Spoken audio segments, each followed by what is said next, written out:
लोजपा जो है वो दो गुटों में बंट चुकी है। दिल्ली में बात करें हंगामा और पटना में भी हंगामा, यानी चिराग गुट एक तरफ और पशुपति पारस के गुट का कार्यकर्ता एक तरफ। अब पशुपति पारस लोजपा के राष्ट्रीय अध्यक्ष हो जाएंगे और उसके बाद जो है जिस तरह से विवाद देखा जा रहा है लोजपा में लगातार, जिस तरह से पटना कार्यालय की बात कर ले तो यानी कह सकते हैं कि लोजपा कार्यालय में पांचों सांसदों को ऊपर कालिक पोती गई थी। अब जो है कालिक पोतने के बाद चिराग पासवान के जो गुट के जो कार्यकर्ता हैं वो उन्होंने कल पशुपति पारस को काला झंडा दिखाया था और आज जो है पटना की सड़कों पर पटना के मौर्य होटल के ठीक सामने एक पोस्टर लगाए गए हैं जिसमें कटप्पा और बाहुबली को दिखाया गया है। आप देख सकते हैं कि साफ तौर से लिखा हुआ है गद्दार चाचा से सावधान रहें। तो कह सकते हैं गद्दार चाचा पशुपति पारस को बताया जा रहा है, वही चिराग पासवान के पीठ में खंजर भोग के जा रहे हैं। तो कटप्पा ये हैं और बाहुबली ये हैं। तो कह सकते हैं कि जिस तरह से पशुपति पारस के पार्टी अलग करने से मतलब लोजपा अलग होने से चिराग पासवान को अपने ही पार्टी से बेदखल करने के बाद ये विवाद शुरू हो गया और लगातार दो गुटों में कार्यकर्ता बढ़ चुके हैं और चिराग पासवान के जो समर्थक हैं वो पहले कालिक पोते और उसके बाद आज पोस्टर लगाए। क्या कहेंगे, ये पोस्टर लगाकर क्या दिखाना चाह रहे हैं?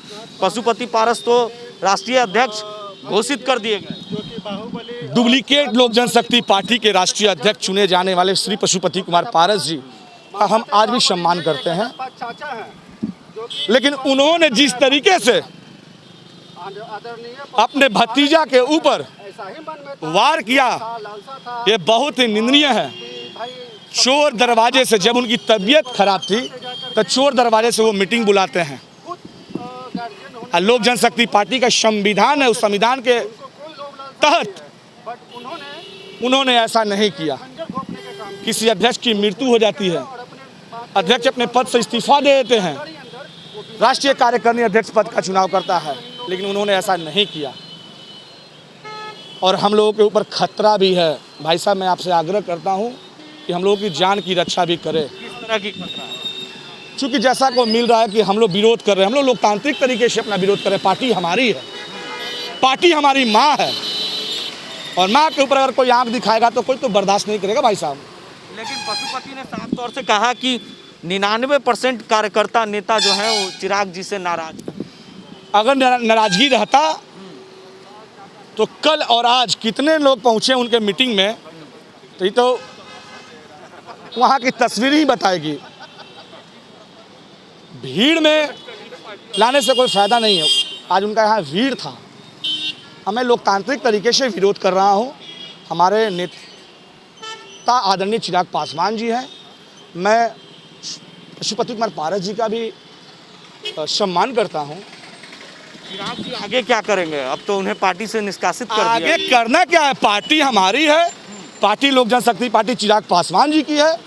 विशेष चंदन जी बताएंगे। चंदन जी बताएं किस तरीके का आगे का आंदोलन होगा, क्योंकि चिराग पासवान जी को पार्टी से ही निष्कासित कर दिया उन्हीं के चाचा ने, और आपने तस्वीर भी लगाई है खंजर वाले। देखिए, संविधान को तार तार ये लोग कर रहे हैं। बहुत पहले से एक साजिश रची जा रही थी माननीय मुख्यमंत्री श्री नीतीश कुमार के द्वारा कि किस तरीके से चिराग पासवान की बढ़ती लोकप्रियता को ख़त्म किया जाए।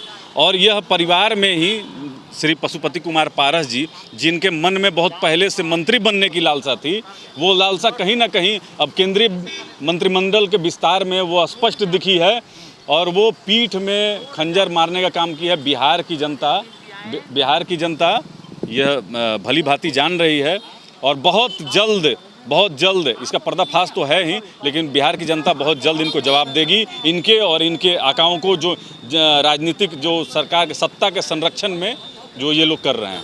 तो देख सकते हैं साफ तौर से कि आज पटना के कह सकते हैं पटना के होटल मौर्या के ठीक सामने जो है एक पोस्टर लगाया गया है जिसमें कटप्पा और बाहुबली को दिखाया गया है। साफ तौर से देख सकते हैं कि ये कटप्पा और चिराग पासवान को बाहुबली बताया गया है और पीछे से खंजर भोगते हुए तस्वीर साफ तौर से देख सकते हैं कि लगातार जो है उनका विरोध पशुपति पारस का पटना में देखने को मिल रहा है। दिल्ली से लेकर पटना की सड़कों पर अब आंदोलन उग्र हो चुका है। पहले पोस्टर पर काली पोती गई, अब पटना की सड़कों पर ये पोस्टर लगाया गया है और उनकी जो मांग है लगातार चिराग पासवान को लेकर है, क्योंकि चिराग पासवान के चाचा ने ही उनके पीठ पर खंजर भोंक दिया है, जिसके बाद ये विवाद शुरू हो गया। अपने ही पार्टी में कह सकते हैं कि अपने ही पार्टी में दो गुट हो चुके हैं, लोजपा अब दो गुटों में बढ़ चुकी है। तो तमाम जो अब कुछ देर के बाद पशुपति पारस प्रेस कॉन्फ्रेंस करके औपचारिक तौर पर वो अपना अध्यक्ष पद का भी मीडिया को बताएंगे कि पार्टी ने मुझे अध्यक्ष पद के लिए चुन लिया है। तो यानी राष्ट्रीय अध्यक्ष पद के लिए उन्हें चुनकर तैयार कर लिया है। ये बैठक सुबह से ही लगातार चल रही है। एक तरफ दिल्ली में चिराग पासवान लगातार प्रेस कॉन्फ्रेंस कर रहे हैं, ये बातें बता रहे हैं कि हमारे साथ ये हुआ, पूरी जानकारी मीडिया को दे रहे हैं, और एक तरफ दूसरी तरफ पशुपति पारस लगातार मीडिया को ये बातें कह रहे हैं कि जो कुछ हुआ वो 99% कार्यकर्ता और नेता उनसे नाराज चल रहे थे। तो कह सकते हैं कि अब पार्टी जो है वो दो गुटों में बढ़ चुकी है। चाचा भतीजे के चक्कर में कार्यकर्ता और नेता पिस रहे हैं। तमाम ऐसी अपडेट हम आप तक पहुंचाते रहेंगे। तब तक के लिए आप बने रहे 10 डी न्यूज़ के साथ और देखते रहें 10 डी न्यूज़।